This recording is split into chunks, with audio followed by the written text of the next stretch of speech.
Hello everybody, welcome back to my channel. How long have I wanted to say those words? Anyway, how you doing? It's Friday, yay! Thank God it's Friday. It's a great day. So I was thinking about, as always, thinking about what to talk about, and I heard the line, the beautiful detours of life. And I was actually talking to my friend yesterday who is on tour. He's a musician and he's on tour, and they're going to this faraway place. And so he had a very long flight, and because his flight was delayed from the United States, he's flying internationally. So from the United States to his destination, the first flight was delayed, and so he had to spend the night in Hawaii. How exciting is that, right? So he got the opportunity to actually be in Hawaii longer than his layover should have been. So they had the whole night there, and hours into the morning before they flew off to their final destination. And so it got me thinking about the beautiful detours of life, you know. Had he just been able to go straight to his destination without delay, he wouldn't have gotten to experience Hawaii, you know. And how many of us would love to go to Hawaii? I would. I know I would. But when I was thinking about that, and I was thinking about the detours in my own life, and how sometimes when we encounter detours along our journey, they don't feel good and they don't seem beautiful in the beginning, in the first instance, when we realize that we book up on a detour. It don't feel like something that we want to experience. But then in the end, in retrospect, in hindsight, when we look back on the situation, we can see the beauty in it, you know. I went off to college. I don't think I've told this full story before, but when I was 19, I got a full scholarship to go to college in Dallas, Texas. And finished on time, finished within the 4 years, and I was believing God, so I was now on my own. So from 19 to 20, I graduated when I was 23, so from 19 to 23, I'm on my own pretty much, I was living on the dorm, but I was out from my parents, from under my parents' thumb. And so I was on my own and living life, you know. And then so when I graduated, I moved out. I told this story before. I moved out into a beautiful apartment in North Dallas, and I was independent, you know. I wasn't working at the time, but I was actively looking for a job. And then I finally found a job in December, and I wanted to stay in the States. I had no intentions of coming back to Jamaica. My desire was to receive my permanent residency and stay and work and live and have family, get married, have family, all of this in the States. No intentions of coming back home to Jamaica. And so I was asking the company that I was working for, I was asking them to sponsor me, because I don't personally believe in getting married to stay in the States. Or, you know, I have too much respect for the covenant of marriage to do stuff like that.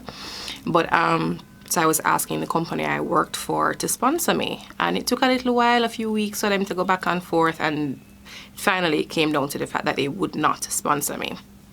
And so the realization dawned on me that here I was having my plan. These are my plans, writes in my journal, everything. Everybody I talked to, yeah man, I'm gonna live here, I'm gonna get my permanent residency, all of this jazz. And it just didn't work out that way. That was not God's plan for my life. And so he detoured me by having me come back to Jamaica. So I had to pack up my apartment. And in between the time, I think my lease was ending at a particular time before my flight was booked to come back home. So in that interim, I think it was like a 3-week period, I had to live with some friends. And it's so funny, because right before I came back home, it was like right before my flight, maybe a week before I was to come back home, there was a guy who was visiting a friend of mine who said that he had seen one of her friends in a dream, and he had a word from the Lord for her. And it just so turned out that it was me. And he gave me, I went over, and as I walked through the door, he looked up, because some other friends had gone, and he was like, that's not the girl I saw in my dream. And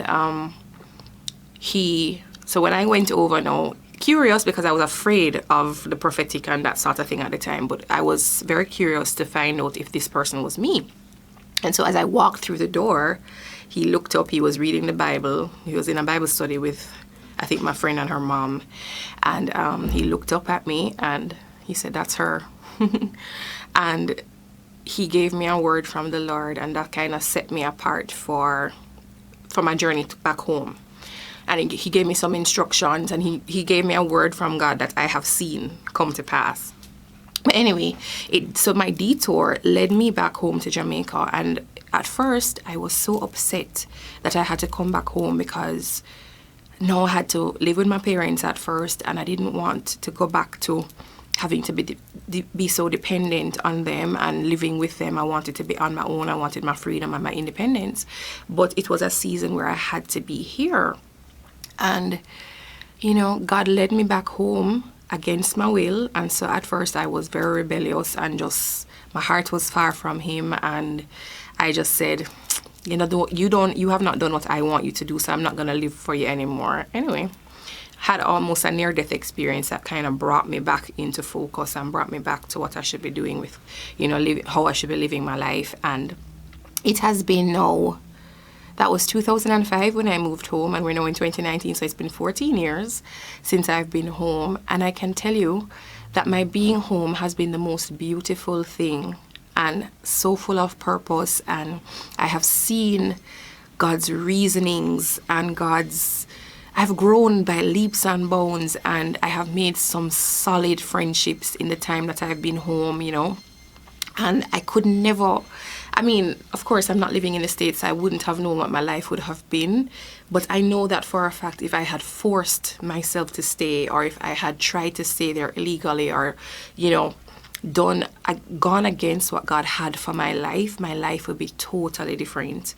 And so I just want to encourage you today to understand that sometimes when you have a plan, but God takes you off course and shifts you and moves you in another direction, and it feels like a detour, it can be a beautiful experience if you yield to it, because God knows what's best for us. Ultimately, he knows what's best. And so we have to just trust him and remember that we are here for him, not the other way around. So it's for us to come to a place of surrender and yielding of our desires, yielding of our will, yielding of our plans to his greater plan, because he knows more than we know.